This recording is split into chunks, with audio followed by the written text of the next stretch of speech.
अस्सलाम वालेकुम व्यूवर्स, उम्मीद करती हूँ कि आप सब खैरियत से होंगे। आज हम सुनने जा रहे हैं 19वीं सदी की 4 बच्चों की एक ऐसी माँ की कहानी जिसने अपने बच्चों की परवरिश की खातिर दुनिया की बदसूरत तरीन औरत यानी ugliest women of the world का एजाज़ अपने नाम किया।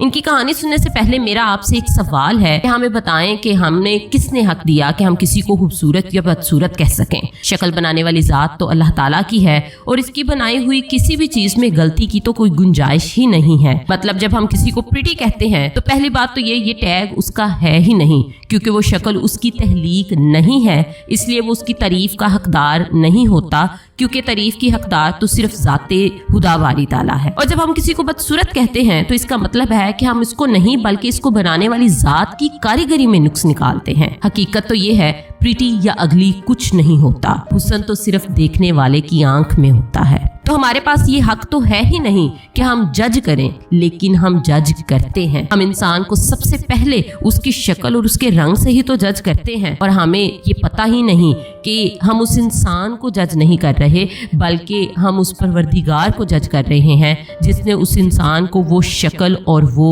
रंग दिया। इस दुनिया का खूबसूरत और बदसूरत की दौड़ में जजमेंटल होने के लिहाज से अंदाज़ा आप इसी बात से लगा लें कि अभी 2016 में एक पाकिस्तानी फोटोग्राफर जिया अली ने एक नीली आंखों वाले अरशद खान चाय वाला की पिक्चर अपने इंस्टाग्राम अकाउंट पर पोस्ट की, जो कि रातों रात इस वजह से वायरल हो गई कि एक चाय वाला इतना खूबसूरत नौजवान है।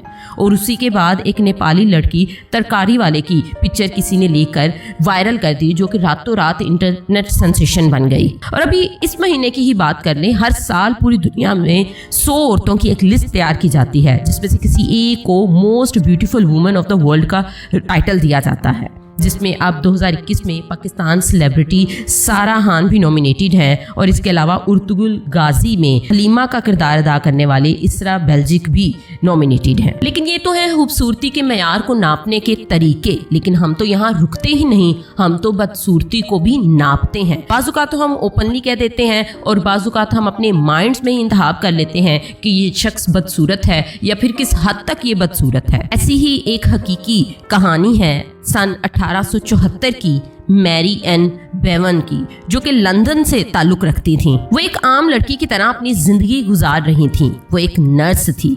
उसकी शादी हुई और उस शादी से उसके 4 बच्चे थे। शादी से कुछ साल बाद ही उसकी तबीयत बिगड़ना शुरू हो गई और एक ऐसी बीमारी का शिकार हो गई जिसमें उसकी जिस्म की हड्डियां और फीचर्स बढ़ना शुरू हो गए। इसकी वजह से उनकी जिसामत और शक्ल काफी ज्यादा बिगड़ गई। लोग देखकर कहते कि ये कितनी बदशक्ल हो गई है, लेकिन कोई उसकी उस बीमारी की वजह से उसको महसूस होने वाली तकलीफ को ना समझ सका, जिसमें हमेशा के लिए शदीद सर दर्द और जोड़ों का दर्द शामिल था। उसकी शादी के 11 साल बाद उसके शोहर का इंतकाल हो गया और उसके शोहर की वफात के बाद उसका कोई पुरसाने हाल नहीं था। अपने बच्चों को खाना खिलाने के लिए उसके पास कुछ नहीं था।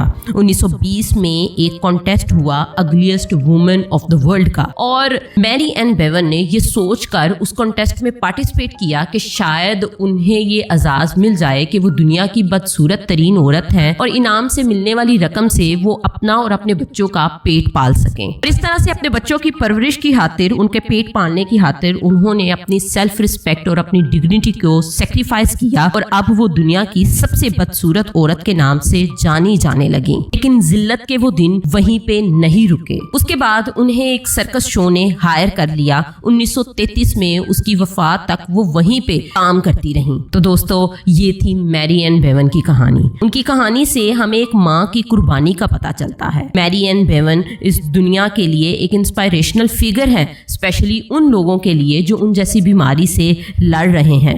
हम कितनी आसानी से किसी को खूबसूरती या बदसूरती का टैग दे देते हैं, लेकिन कोई नहीं जानता उसके पीछे उसकी क्या दर्दनाक कहानी है। शुक्रिया।